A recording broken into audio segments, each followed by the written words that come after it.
Not receiving doesn't mean you are not enough. You've probably taken a lot of action up to this point.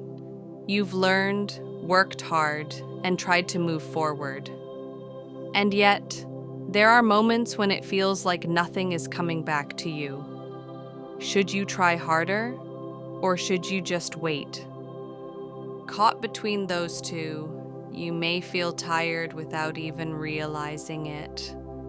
Many people believe that receiving means waiting, so they either stop moving altogether or they push even harder out of anxiety.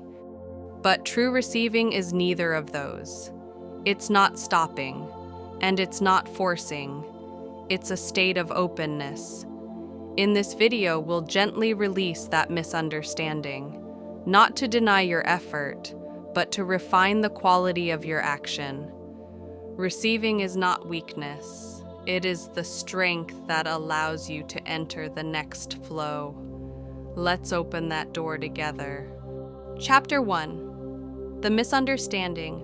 Receiving equals waiting. When people hear the word receive, they often imagine sitting still until something happens, like waiting at the door for a package to arrive.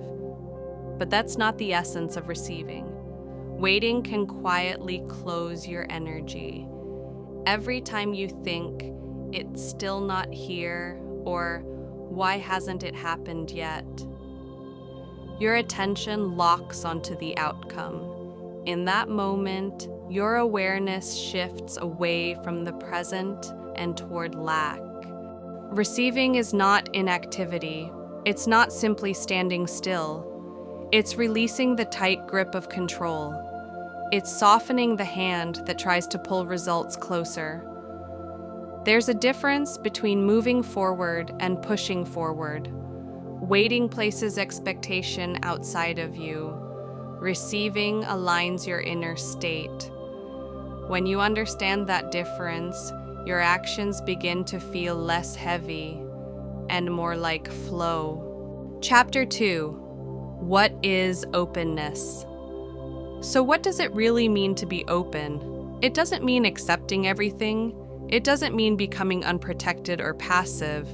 Openness means not closing off possibility. When you believe it has to look like this to count, or if it doesn't come this way, it doesn't matter, you unknowingly narrow the doorway. Sometimes opportunity appears in a form you didn't expect. And because it doesn't match your ideal image, you miss it. Open people don't cling to form. They don't freeze the outcome. They leave space in the flow. That's not passivity. It's flexibility. Not forceful strength, but expansive strength. Openness doesn't stop action. It gives action room to breathe. And when you are wide enough within, life begins responding from unexpected directions. Chapter 3. Why action? Sometimes doesn't lead to receiving. You may be working hard, yet feel no momentum. You may be moving, yet sense no flow. The issue is rarely the amount of action, it's where the action is coming from. If your movement is driven by, I need to prove myself, or I can't fall behind, then tension is shaping your energy. And tension, though it feels powerful, actually narrows possibility. It's like a conversation where one person keeps talking without leaving space for response. Action without space leaves no room to receive. Receiving doesn't mean doing nothing.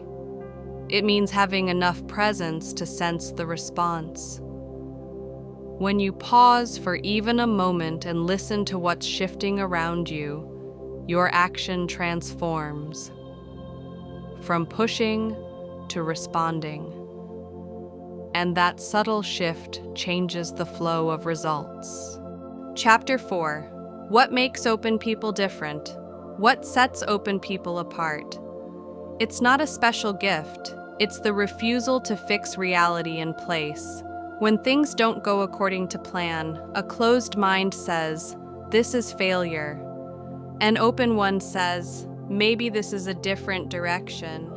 That tiny space of interpretation changes the next decision. Open people don't cling to outcomes, so when the flow shifts, they can move with it quickly.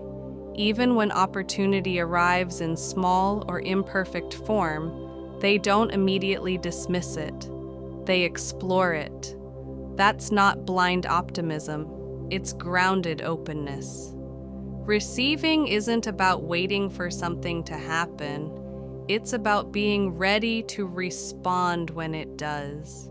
And when you remain open, life begins opening doors you didn't expect. Chapter 5. Receiving is prepared action. Receiving is not passive readiness. It is prepared readiness. Think of a surfer waiting for a wave. They are not doing nothing. They balance, observe, and stay ready to stand at any moment. That is openness. You cannot force a wave into existence, but you can be ready to ride it. Receiving isn't about controlling the outside. It's about aligning your response within, not rushing, not sleeping, not freezing, awake, but not tense. In that state, action loses its heaviness. Effort becomes cooperation with flow, not a battle against reality. Receiving is not waiting. It is awareness that does not miss the moment. Final chapter, receiving is your strength. Receiving is not weakness. It is a posture chosen by those who trust themselves. Constantly pushing is easy. It feels active. But true strength lies in releasing unnecessary force. Receiving is not becoming defenseless toward life. It is standing centered enough to remain open. When you are open, the world becomes a dialogue, not an enemy. Instead of cornering results, you respond to the flow. That is not passivity. It is maturity. From today, rather than asking, when will it come? Try asking, how am I being? Those who receive are not weak. The strongest people are often the most open. I am Realia.